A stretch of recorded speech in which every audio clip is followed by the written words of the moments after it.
قبل ما نبدأ الفيديو ما تنسوش تدعوا لفلسطين والسودان ان ربنا ينصرهم.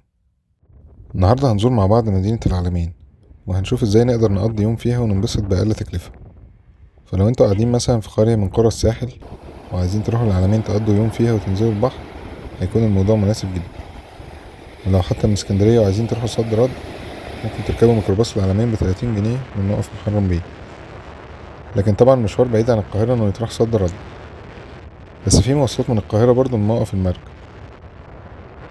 وفي برضه القطر اللي قلت عليه في الفيديو بتاع مواصلات مطروح، هحطلكوا اللينك بتاعه فوق.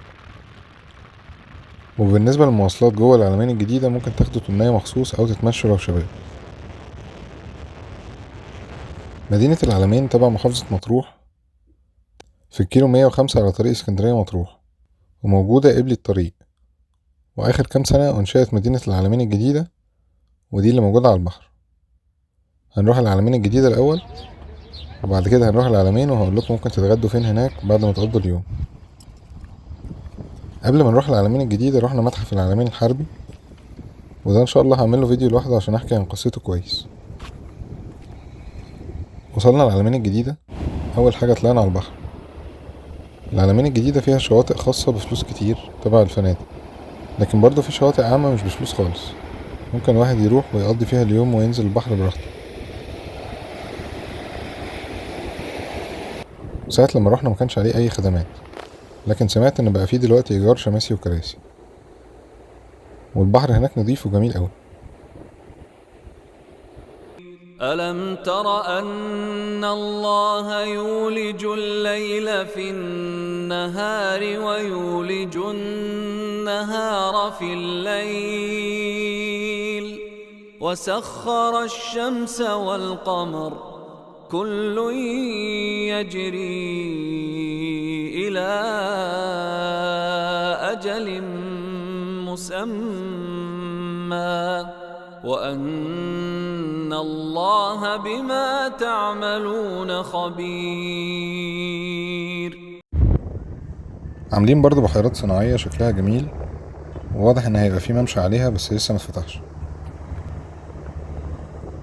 بعد ما شفنا الغروب رحنا اتمشينا شوية في مول اسمه نورث سكوير.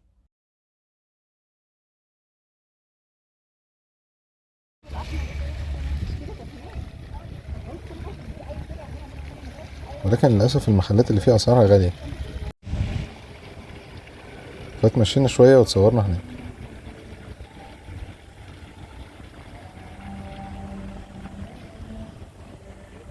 المكان نضيف قوي وحلو للتمشية والتصوير.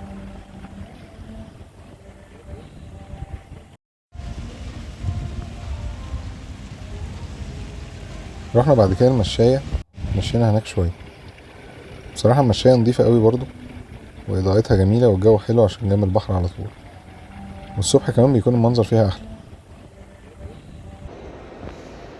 طلعنا بعد كده على أو مول، وده السقف بتاعه معمول بشكل جميل قوي يحسسك إن الدنيا نهار رغم إننا دخلناه بالليل. وهناك في سينما وفي سعودي ماركت، وده أسعاره زي أي سوبر ماركت عادي ويمكن أرخص كمان. خلصنا المول، بعد كده رحنا صلينا العشاء في مسجد كان اسمه الماسة وبعدين بقى اسمه نور العالمين. المهم هو المسجد اللي في دخلة العلمين الجديدة.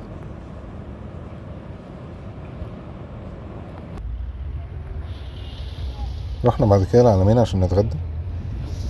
العلمين بقت مليانة مطاعم وكافيهات وقهاوي وكل حاجة بقت موجودة هناك وبأسعار كويسة. في كذا مطعم سوري وكذا مطعم مشويات وفي كشري وفطير وبيتزا. احنا رحنا اتغدينا في مطعم عارفينه من زمان اسمه القشيط، وده عنده مشويات وعنده فرع تاني بيعمل بروست. وبكده تكون جولتنا السريعة في العلمين خلصت. اتمنى يكون الفيديو عجبكم، متنسوش تدعمونا باللايك والاشتراك، واشوفكم الفيديو الجاي من مكان جديد.